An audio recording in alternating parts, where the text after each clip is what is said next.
The payphone rang in the lobby of a hotel that hadn't seen electricity or a dial tone in 6 months. It wasn't a digital trill or a phantom vibration. It was the loud, mechanical bring-bring of an old rotary system echoing off the marble floors like a church bell in hell. I froze. My cheek was pressed into the gritty dust of the floor tiles. The taste of pulverized drywall and copper blood have heaved in my mouth. Above us, the ceiling was shaking. Dust drifted down like snow. We were the remnants of Bravo 26, holed up in what used to be the erratic grandeur of the Al Rashid Hotel, or at least the shell of it. Outside, the world was ending. We had a company-sized element of insurgents hammering the north face of the building with DSHK heavy machine gun fire and enough RPGs to level a city block. We were cut off. Comms were dead. Our radio operator, Corporal Miller, was lying 5 feet away from me, staring at the ceiling with eyes that didn't blink anymore. His radio was a brick of smashed plastic and useless wires.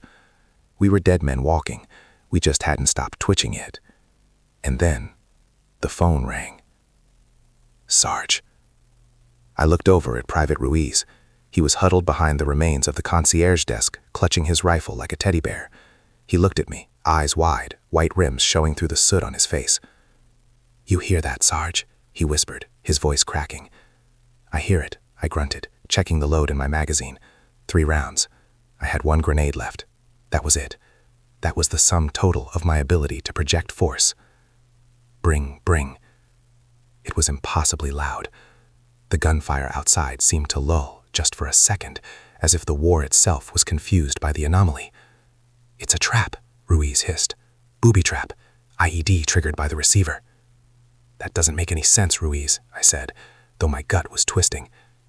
"Who rigs a phone to ring in a combat zone just to blow up the guy who answers it?" "Psychological warfare," he stammered. I looked at the phone. It was sitting on the back wall, a beige plastic relic mounted on a slab of dark wood. It looked pristine compared to the rest of the lobby, which was currently being chewed apart by 12.7mm rounds. We had 2 options. We could stay here and wait for the enemy to flank us, which would happen in about 3 minutes, or we could embrace the insanity. I crawled. I kept my profile low, snake-dragging my body over the shattered glass and debris. My heart was hammering against my ribs, harder than it did when the shooting started. There is something primal about an unexplained sound in a place of death. It violates the rules. In combat, you understand the thump of a mortar or the crack of a sniper. Those are physics. A ringing landline in a city with severed infrastructure? That's something else. I reached the wall. I reached up, my hand shaking just slightly, and grabbed the receiver. I put it to my ear. "Hello?" I rasped. Static. Not the digital hiss of a modern radio, but the deep, oceanic roar of an open analog line. And then, a voice.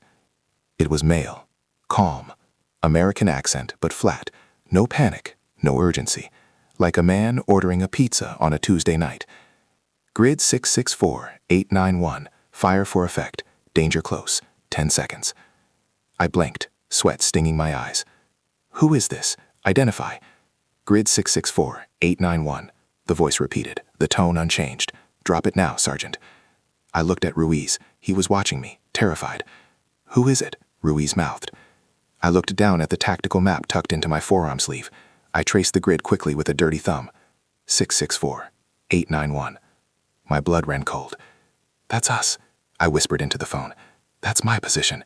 You're calling fire on my head." "Correction," the voice said. "It's the courtyard. 10 seconds, Sergeant. Get down." Click. The line went dead.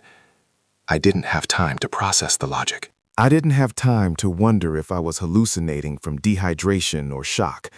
The conviction in that voice, the absolute mathematical certainty, bypassed my brain and hit my nervous system. "Ruiz, back room, now!" I screamed. I didn't wait for him to argue. I grabbed him by his vest and hurled him toward the heavy oak door of what used to be the manager's office. We scrambled inside, diving behind a heavy steel filing cabinet just as the sky ripped open. It wasn't a mortar. It wasn't an RPG. It was the distinctive, earth-shattering crump of 155mm howitzer shells, precision artillery. The first shell hit the courtyard directly in front of the lobby. The shockwave lifted the floor. The air turned into a solid hammer that punched the breath out of my lungs. The world turned white, then gray, then black. My ears rang with a high-pitched whine that drowned out even my own thoughts.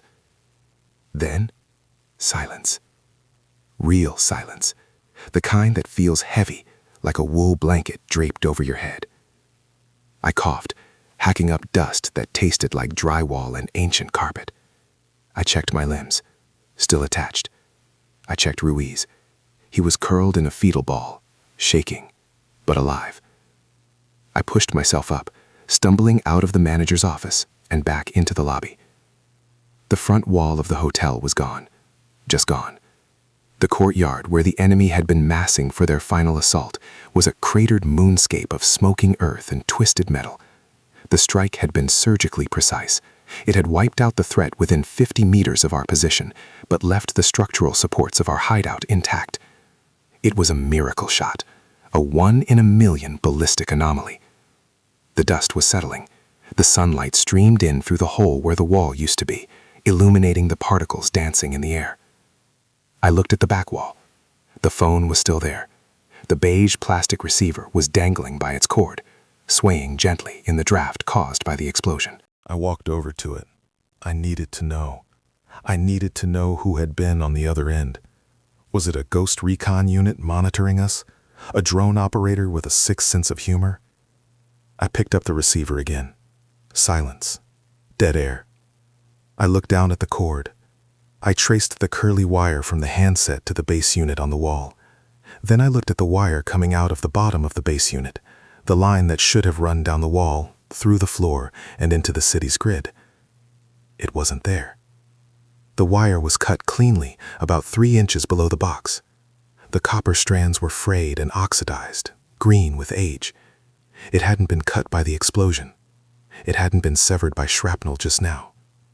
Looking at the oxidation, that wire had been cut years ago. I stood there, gripping the dead plastic, my knuckles white. I traced the line again just to be sure. I pulled the base unit off the wall. There was nothing behind it but drywall and spider webs.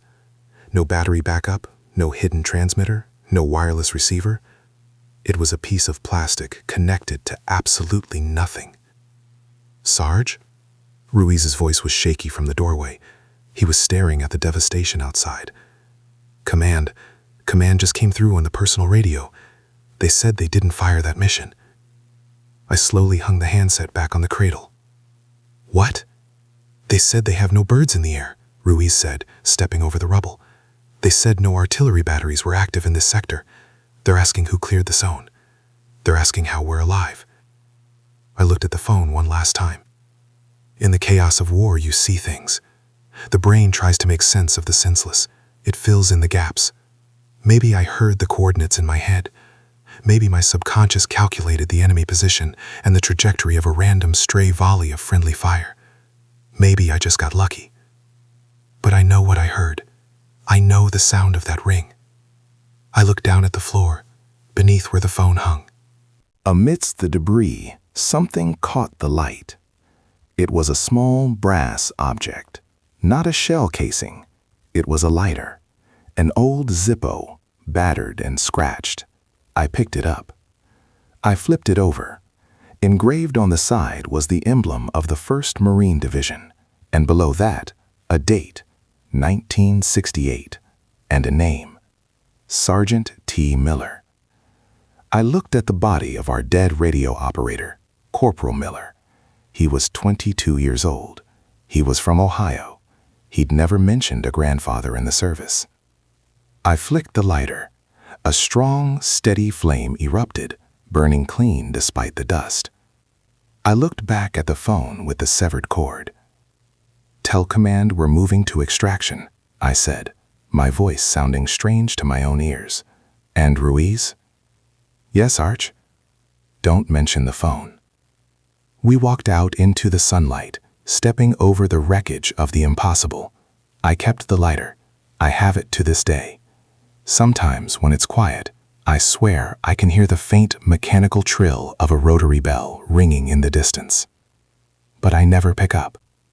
Because the thing about battlefield miracles is that they don't explain themselves.